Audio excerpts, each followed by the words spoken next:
Good morning, students. Now let's come to next topic of this chapter, manufacturing industries, classification of industries. On the basis of source of raw materials used in the industry, agro-based industry, mineral-based. Then next, according to their main role, basic or key industries, consumer industries. Then next, on the basis of capital investment, small scale industry or large scale industry. If the capital investment is up to 1 crore, that is a small scale industry unit. If the capital investment is more than or exceeding 1 crore, that is a large scale industry unit. Now next, on the basis of ownership, public sector, private sector industries, joint sector industry, and cooperative sector industries.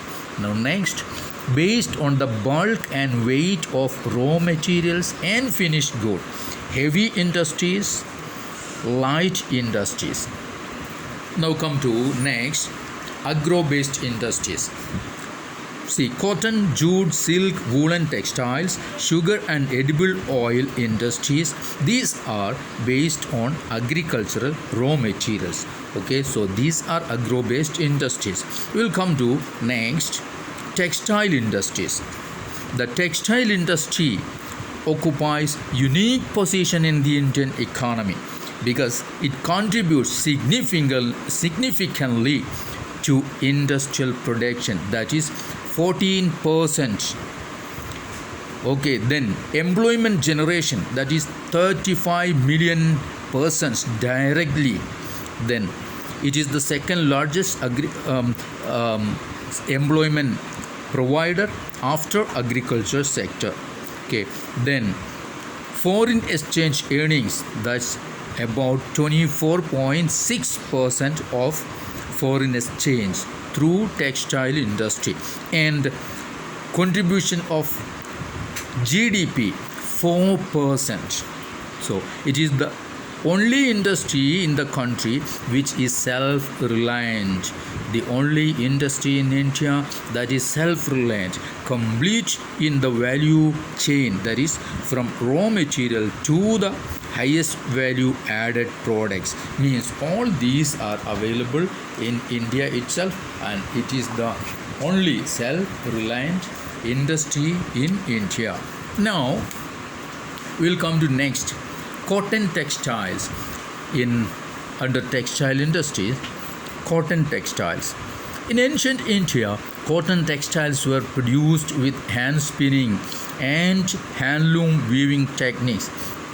It was not used by machinery early times, but used hand looms. After the 18th century, power looms came into use. We know that is after the Industrial Revolution, the British brought these power looms to India, and after that we also have these power looms and the mills in the textile or cotton textile industry. See, our traditional industries suffered setback during the colonial period because they could not compete with the mill-made cloth from England. So during the time of British, we were selling or exporting our raw cotton and importing, or they were dumping the produced goods to Indian market. As on 30 November 2011, there were 1946 cotton and human-made fiber textile mills in the country, and about 80% of these are in the private sector, okay, and the rest in the public and cooperative sectors. Apart from these, there are several thousand small factories with 4 to 10 looms. Small factories are there, several thousand, but the mills are 1946. And in the early years, the cotton textile industry was concentrated in the cotton growing belt of Maharashtra and Gujarat. Why? Why this concentration? Because of the availability of raw cotton, market, transport, including accessible port facilities, labor, moist climate, etc. These contributed towards its localization or concentration of in that place. This industry has close links with agriculture. You know that textile industry means that is related to agriculture. Okay, and provides a living to farmers. How farmers get more job? How textile industry provide job in agriculture sector? See, people, many are like farmers, cotton ball pluckers, and workers engaged in ginning and spinning, weaving, dyeing, designing, packaging, then tailoring and sewing. This area, because of this textile industry's progression or its advancement, many people got job or employment in all these areas. The industry, by catering demand, supports many other industries. Okay, so if one industry expanded and grew, then many other industries would be get its benefits. Okay, for example, it supports chemicals and dyes, packaging materials, and engineering works. All these industries are also supported, getting supported by textile industry. While spinning continues to be centralized in Maharashtra and Gujarat and Tamil Nadu, weaving is highly decentralized to provide scope for incorporating traditional skills and designs of weaving in cotton, silk, zari, embroidery, etc. These are in different parts of India we can see, but the spinning or the cotton production and the making of yarn was concentrated in Maharashtra, Gujarat and Tamil Nadu. Okay, so India has world-class production in spinning, but weaving supplies low quality of fabric as it cannot use much of the high quality yarn produced in the country. Weaving is done by handloom, powerloom and in mills also. The hand spun khadi provides large scale employment to weavers in their home as a cottage industry. So the hand spun khadi, it's a cottage industry in India. Several part of India it's there. Now come to there is a table given. You check that. That is talking about the that explains the production of fabrics in India. Come to next. Why is it important for our country to keep the mill sector loomage lower than power loom and handloom? Mill sector loomage is lower than power loom and handloom. Why? The reason is explained here. India exports yarn to Japan. Okay, earlier also we saw that our spinning yarn, spun yarn is highly means good quality, but the fabrics are not that much. That's because of the weaving defection.